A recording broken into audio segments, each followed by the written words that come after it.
उत्तर प्रदेश में 2026 में होने वाले त्रिस्तरीय पंचायत चुनावों को लेकर सरगर्मियां तेज हो गई हैं और राज्य निर्वाचन आयोग ने चुनावी तैयारियों को अंतिम रूप देना शुरू कर दिया है।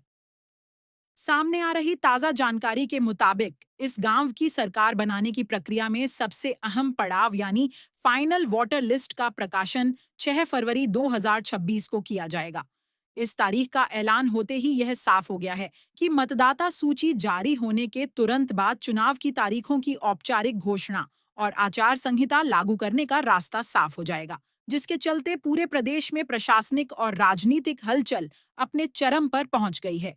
चुनावों के समय को लेकर लगाए जा रहे कयासों पर विराम लगाते हुए यह स्पष्ट होता दिख रहा है कि चुनाव प्रक्रिया अप्रैल से जुलाई 2026 के बीच संपन्न कराई जाएगी। इसके पीछे की मुख्य वजह यह है कि मौजूदा पंचायतों का कार्यकाल इसी अवधि में समाप्त हो रहा है। संवैधानिक बाध्यता के अनुसार ग्राम पंचायतों का कार्यकाल 26 मई, क्षेत्र पंचायतों का 19 जुलाई और जिला पंचायतों का कार्यकाल 11 जुलाई 2026 को खत्म हो रहा है। लिहाजा प्रशासन के लिए यह अनिवार्य है कि वह इन तारीखों से पहले चुनाव संपन्न कराकर नई कमेटियों का गठन सुनिश्चित करे। यही कारण है कि निर्वाचन आयोग पूरी मुस्तैदी के साथ समय सीमा के भीतर चुनाव कराने की रूपरेखा तैयार कर रहा है। हालांकि चुनाव की तारीखों से ज्यादा चर्चा और असमंजस की स्थिति सीटों के आरक्षण को लेकर बनी हुई है।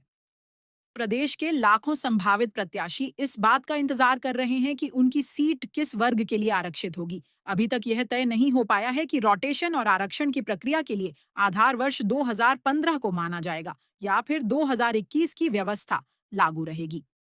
इस निर्णय पर ही ओबीसी, एससी, एसटी और महिला सीटों का पूरा गणित टिका हुआ है।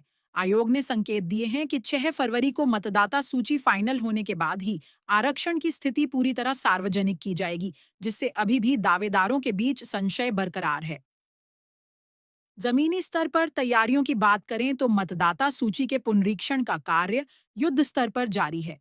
आयोग का पूरा जोर एक त्रुटि रहित मतदाता सूची तैयार करने पर है, जिसके तहत गांव-गांव में बीएलओ और अधिकारियों द्वारा डुप्लीकेट मतदाताओं की पहचान की जा रही है और फर्जी नामों को सूची से हटाया जा रहा है। साथ ही 18 वर्ष की आयु पूरी कर चुके नए युवा मतदाताओं के नाम जोड़ने की प्रक्रिया भी जोरों पर है, ताकि लोकतंत्र के इस महापर्व में अधिक से अधिक भागीदारी सुनिश्चित की जा सके। प्रशासन ने सभी जागरूक मतदाताओं से अपील की है कि वे समय रहते सूची में अपना नाम जांच लें। वहीं चुनावी मैदान में उतरने वाले प्रत्याशियों को अपने दस्तावेज और जाति प्रमाण पत्र आदि तैयार रखने की सलाह दी गई है।